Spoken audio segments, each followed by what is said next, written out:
everybody. Well, our Prime Minister would have us believe that the UK is more secure and safe within the European Union superstate envelope. Key part now, of course, of his fear strategy. Well, as usual, aberration and delusion on his part. Now, for some Europhiles, his gamble to call a referendum is perceived and described not only as a reckless gamble, but more an act of national sabotage. Now, David Cameron, my message to you this afternoon, you justly deserve that accusation of guilty of national sabotage.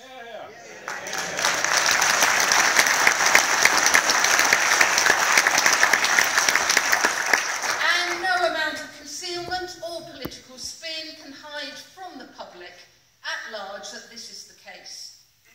Despite very clear evidence that the European Union is under threat from the migration crisis and the huge volume of peoples being allocated European Union entry and residency, our Prime Minister and his governments have seen fit to inflict almost illogical cuts to the key services that protect our citizens and UK society. Now, whether it be border control, policing or prison services, all have seen huge decreases in finance, impacting in an unimaginable degree the resources that guarantee our daily peace of mind. Now, the nature of the threat has indeed changed, but one should ask this very key question before blindly accepting the position of our Prime Minister. And that question, that reliance on European Union institutions, coupled with cooperation in certain areas, will suddenly minimise the impact of his reductions in our policing, our border control and our prisons. Because that is both the Prime Minister's defence and justification for being part of the European Union going forward. Now, only a matter of a few weeks ago, the media laid bare the instance and the actual example of the scale of the security risk now facing the United Kingdom. And I cite, and put this really at the forefront of your mind, 5,000 jihadists have returned after ISIS training. 5,000, everyone. Now, returning, that means they are back on UK soil, or they are back with the potential to be on UK soil. And they're unconstrained, got nothing at all to undertake whatever evil or malicious intent they may have.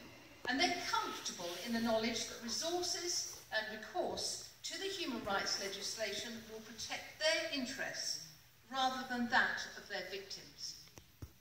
Well, Mr. Cameron, to cite your well-worn and very overused phrase, let me be clear. What has happened on your watch and what you condone via continued European Union tinkered membership represents far more of a security risk than anything or anyone could possibly imagine. Yet you continue to defend the misguided stance that only European Union membership will provide the degree of public protection that is actually a pivotal responsibility of any government of Her Majesty the Queen. Jill.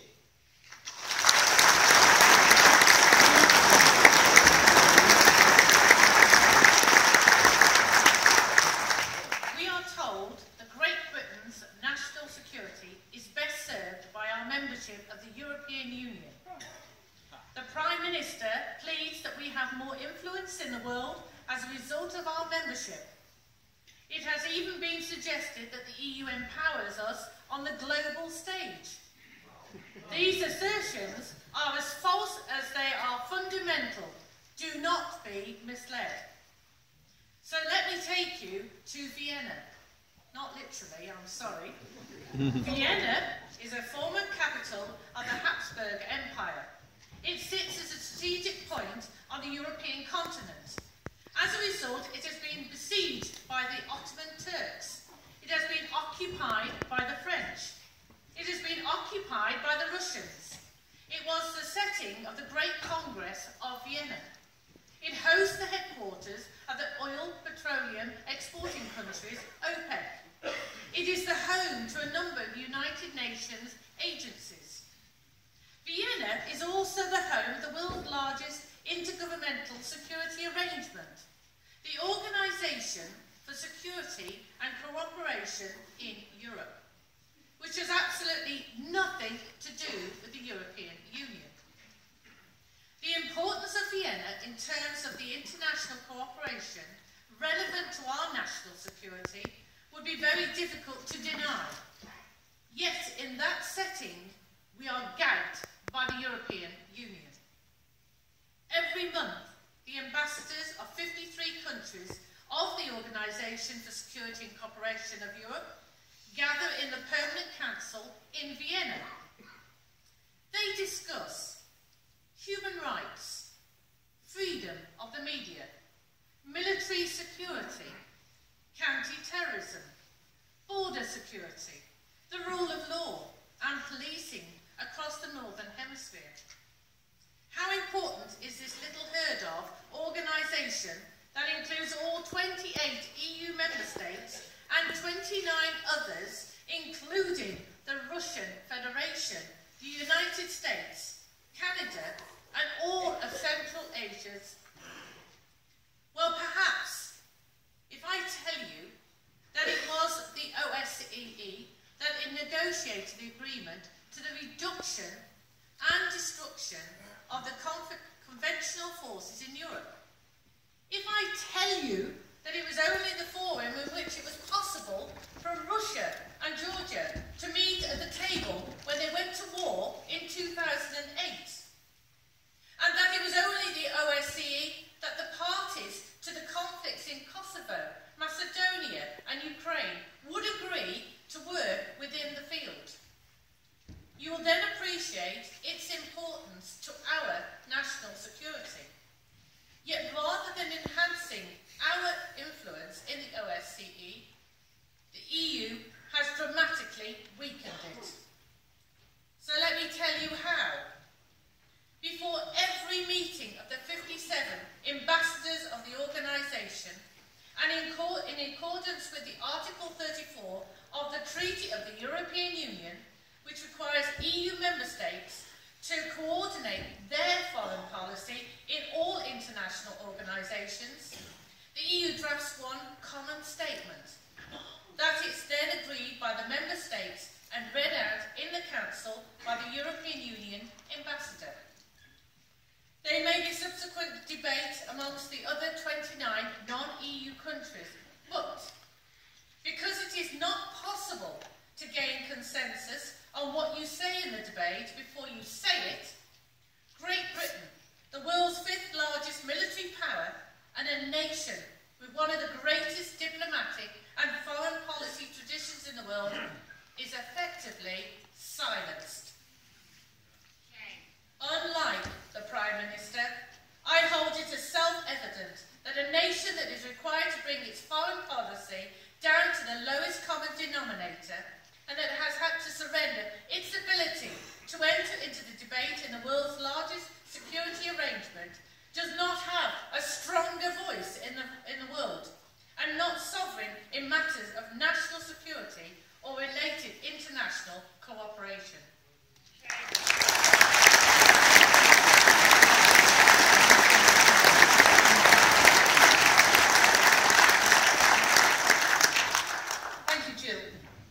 The European Union would want you to think differently as to where the influence and the clout actually resides. And whilst it wants to continue concealing its aspirations for an EU military force, a European army, let's for a moment examine just how far the tentacles of European Union intrusion have encroached into those domestic areas of internal security and protection. And let me just focus on policing for a moment. CEPOL, the first one I want to cite for you, the European Police College that brazenly describes its aim as activities are designed to facilitate the sharing of knowledge and best practices to contribute to the development of a common European law enforcement culture. Changes that are underway which will broaden CEPOL's focus from an agency providing learning opportunities to senior police officers fighting cross-border crime, to training a wider target group, to include police of all ranks, as well as border guards, customs officials, and other state officials and prosecutors. The new regulations even provide CEPOL with the ability to limit the flexibility of member states to decide how law enforcement training should be delivered. And then, of course, there's Europol, the European Police Office with 900 people headquartered in The Hague, working with the Europol national units in each member state. Effective since 1993, thanks to the Lisbon Treaty, its formal status was confirmed in 1998, and since then it's gone on from strength to strength. At the end of 2015, bear in mind, the end of 2015, the European Union decided to grant Europol extensive powers to request private information from member states, and new rules are in process of being enacted that stress that national authorities should provide Europol with the data necessary to fulfill its objectives.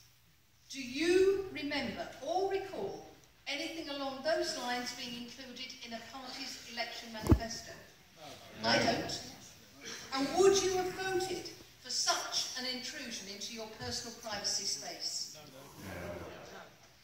Are you even aware that the nature of our policing is under such degree of change thanks to EU aspirations? I doubt it. And no, nothing is out there in the public domain because the government deliberately withholds it, so that individuals like you cannot see and they cannot judge for themselves whether this step towards Europeanisation is in their interest what they want for the future of UK policing. Jill, have a look at the interference again. Thank you, Diane. Modern threats are a common concern to many countries, and we believe that it is in the interest of those countries to work together to address them. Great Britain was at the forefront of the formation of NATO, of the Organisation of Security Cooperation in Europe, and of the United Nations. These organisations remain fit for purpose. It is our capabilities as a nation, it is our membership of these organisations, it is our leading place in the international intelligence community, and it is our permanent seat on the UN Security Council, which, by the way, the EU wants to take from us. That has secured our nation since World War II, and our membership of none of them depends upon our membership of the European Union. In contrast, the institutions of the European Union are hampered by the excessive ideology, bureaucracy and the politics that are endemic in Brussels. They are inefficient, slow and ineffective. EU policies dumb down security responses and any independent security initiatives by member states. Far from enhancing our influence on the global stage, the EU takes the sovereignty and independence of its member states and uses it for itself.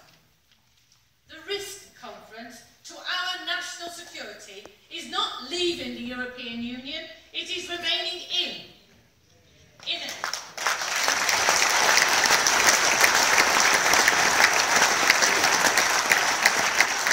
In having to work to a pace of the slowest and within a framework of ever closer political union, regardless of any opt-outs or status that we may technically be given. Free from the European Union, unhindered by its treaties, by the unaccountable bureaucracy, and by the imposition of its restrictive legislation and policies, none of which we asked for.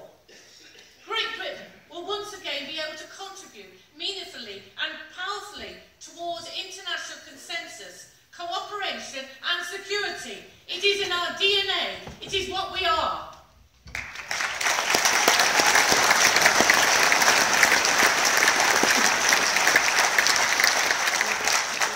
I quickly want to talk about borders. Sovereign nation states establish border controls to protect the integrity of their society, their culture, their laws, their economy from negative or harmful influence from outside. Their border regimes are orientated in the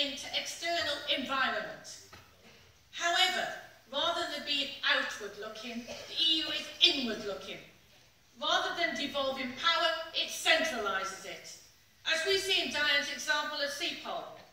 It is more worried about its centralist ambitions than the raft of inconvenient security threats that it faces, that its officials feel distinctly ill-equipped to address, and that member states would rather it kept its nose out of anyway.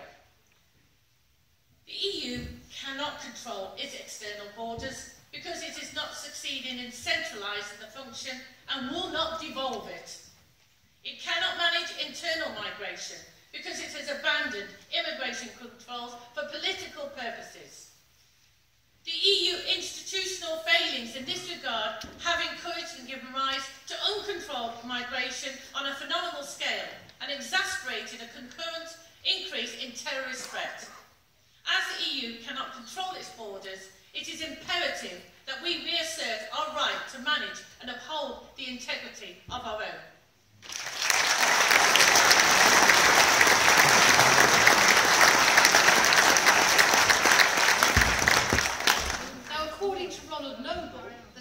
General of Interpol from 2000 to 2014, Schengen is, and I quote, an international passport-free zone for terrorists to execute attacks on the continent and make their escape.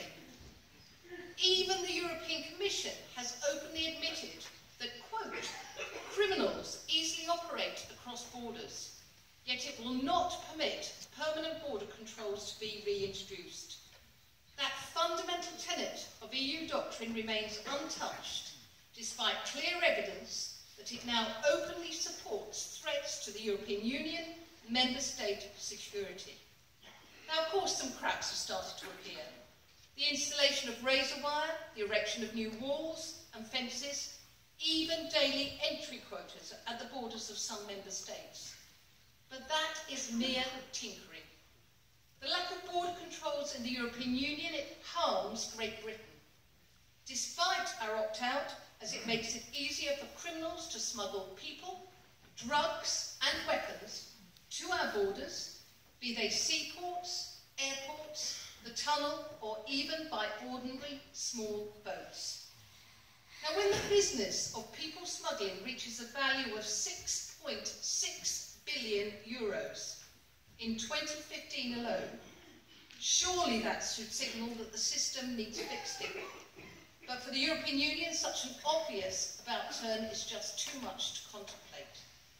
It is almost laughable that an organisation initially called HM Coast Guard, and which owes its origins to the efforts made to combat smuggling centuries ago, should have decreased to such an extent under Mr Cameron and his governments, forcing the United Kingdom to rely on European Union resources. And the European Union puts huge faith in these institutions, in the instance of Europol and Frontex to deal with the situation. But where is the credibility in a Europol statement that there was little evidence that terrorist suspects were making use of migrant smuggling networks to enter the continent on a sufficient scale and significant scale, when only months before, the head of the same organisation said that the European Union is facing the highest terror threat in a decade because of the migrant crisis. Now, maybe the Europol individual concerned should remember his media lines and stop issuing outright contradictions. But what about Frontex? It's a colossal failure, everyone. It has failed completely to stem mass migration into the European Union. But as ever, the European Union response is more of the same. Fix-it does not even feature in their lexicon. Frontex expansion and name change to the European Border and Coast Guard will see ultimate control ceded even further from national, i.e. United Kingdom systems.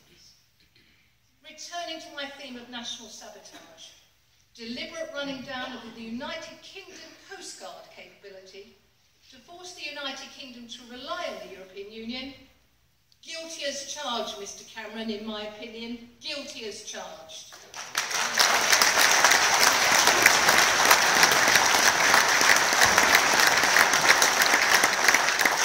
And Mr Cameron, where was the protection of UK border control in your list of renegotiation achievements? Somehow I don't see it, as you usual, nowhere. Jill. Thank you, Diane. The point is unambiguous. Contrary to what the Prime Minister and the Foreign Secretary appear to believe, our national security is not dependent on the European Union.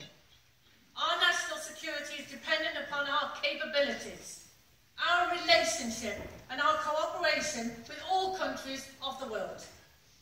We've seen that far from ensuring it, those who wish to hand over our sovereign independence or any part of it to Brussels are compromising our voice, our global influence and therefore our national security. They are the little Europeans of this world, and although no doubt sincere in their intentions, they are not credible when talking of global security risks. They need to step out of Brussels and raise their eyes to the world.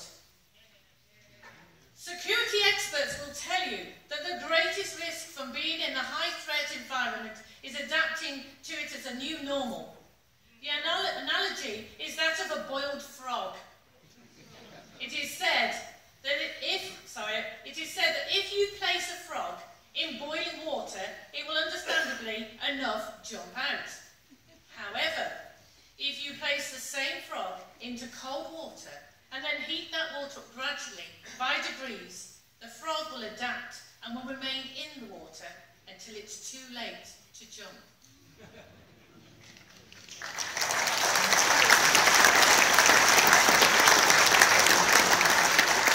This is how the European Union works. It undermines national security by degrees until we have no self-determination left. Imagine how you would react if it was a foreign power trying to do that. Oh, it is a foreign power trying to do that.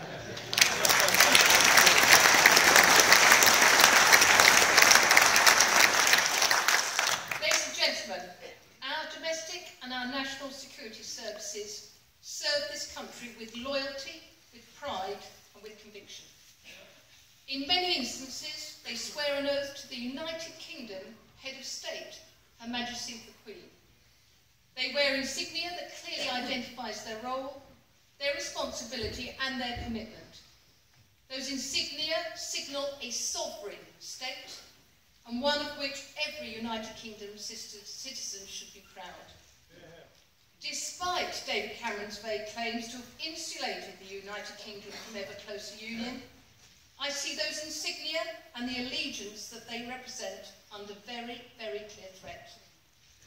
To cite those immortal words, the United Kingdom is not a star on somebody else's flag, and to ensure that the crown insignia continues to signal United Kingdom sovereignty in the arena of United Kingdom domestic and national security, only a vote for Brexit and to leave will suffice.